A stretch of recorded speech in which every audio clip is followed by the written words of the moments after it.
Sky Bet Super Weekend is here from the 16th to the 18th of May. Check out the offers down below. 18 plus, T&Cs Apply, begambleaware.org. Did you see that ridiculous issue that we had?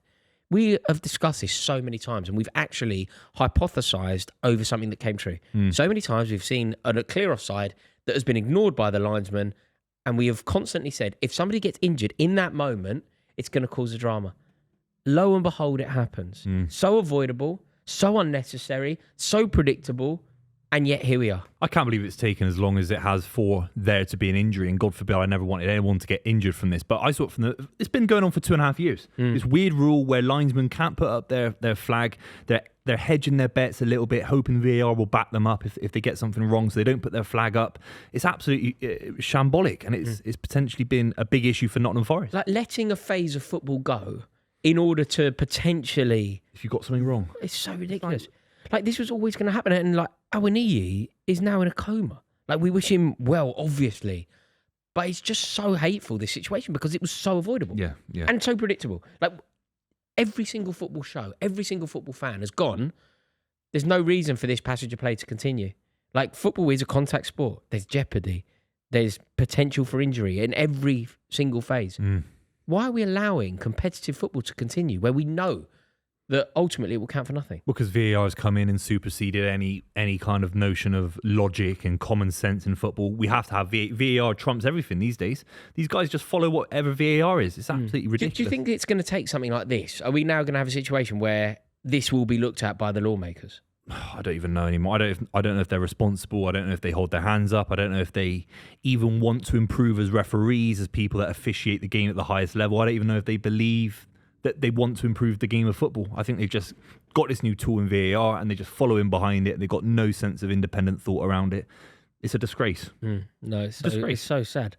And now Awoniyi now has paid the price for the incompetence of VAR and the referees again. Yeah. It's a really sad day for football, this. Did you see Marinakis? Yeah, coming on the pitch. Yeah. What did you think? I thought it was really bad for PR reasons. I mean, you're going to have a lot of access to Nuno Espirito Santo around the training ground, inside the stadium, inside the changing room. These owners can do anything they want. Obviously, he owns a football club, but doing it on the pitch was a little bit tin pot, a little bit dramatic. But dare I say it, they're kind of falling out from sort of Gary Neville saying that Nuno has to hand in his contract.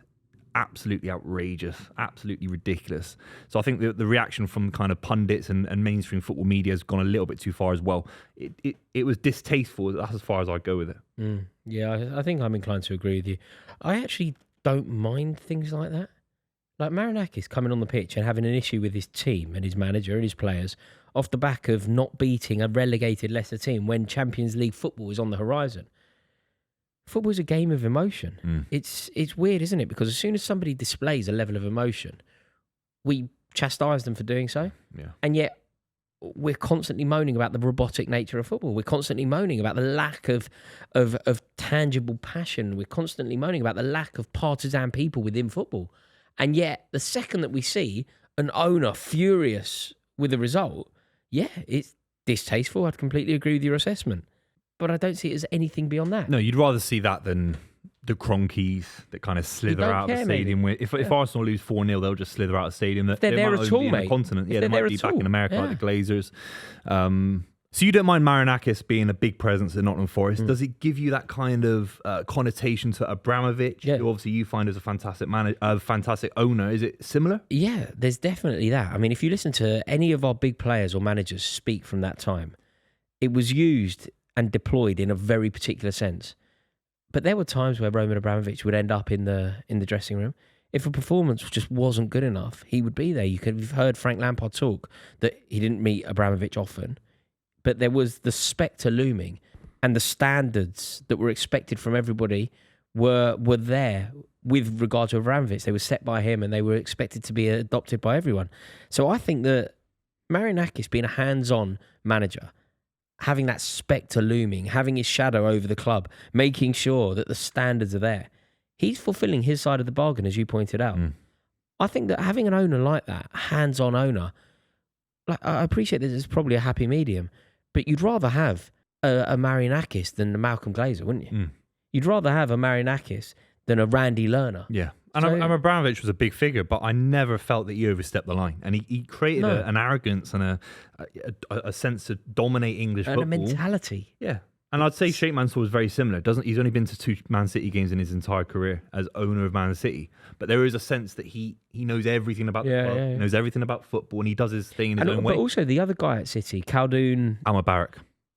He certainly has that presence. When I've seen him interviewed when he's speaking about what's going on. CEO, kind of a professional vibe, 100%. Yeah, absolutely. And you have to say, from day dot when he's come into Nottingham Forest, he's put a lot of money in. We slagged them off maybe for when they got promoted for the amount of money and maybe certain legal issues that they found themselves in, potentially. Nottingham Forest never really surfaced. He's backed his man. He's brought Nuno in from Saudi Arabian football when he didn't really have a shot after Tottenham Hotspur. He's given him a big number 9. Morgan Gibbs White for big money from Wolves when he couldn't get a kick for Wolves. Big footballers that are coming from Fiorentina in Milinkovic, and he's backed his man. He's made Nottingham Forest a European club for the first time in decades. Forest can still make it into the Champions League.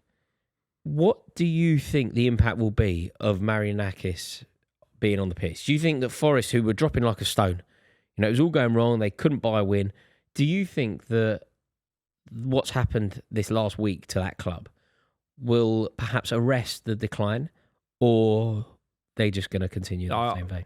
On some level, I hope I'd love them to surpass you, and that's just because you're a rival to Man City for winning things, to be honest. Say it becomes Chelsea versus, which it could well. Yeah. Chelsea versus Forest, Forest versus Chelsea, final day of the season, a playoff for the Champions League. Yeah. In the spirit of Jesper Gronkiar. Who do you think wins? I think you win. I think Forest's form has been so poor. And you played Newcastle United. I mean, your record there, even in a good season with Mourinho, is bad. Yeah. So you've been decent in the last 6 games. There's no question about it. And ultimately, Forest are fighting for an emotional kind of quality. What's happened to their striker, what's with the owner and stuff like that. I just don't think they've got the nous to get over the line. I wonder if this week that they've had, it could galvanise them. I think they weren't going to make it. No. It'll be interesting to see. Off the back of the result that we saw against Leicester, it looked like they were out of the Champions League contention. Yeah. I just wonder if what we've seen this week could have an impact. Be interesting to see, won't it? 100%, yeah.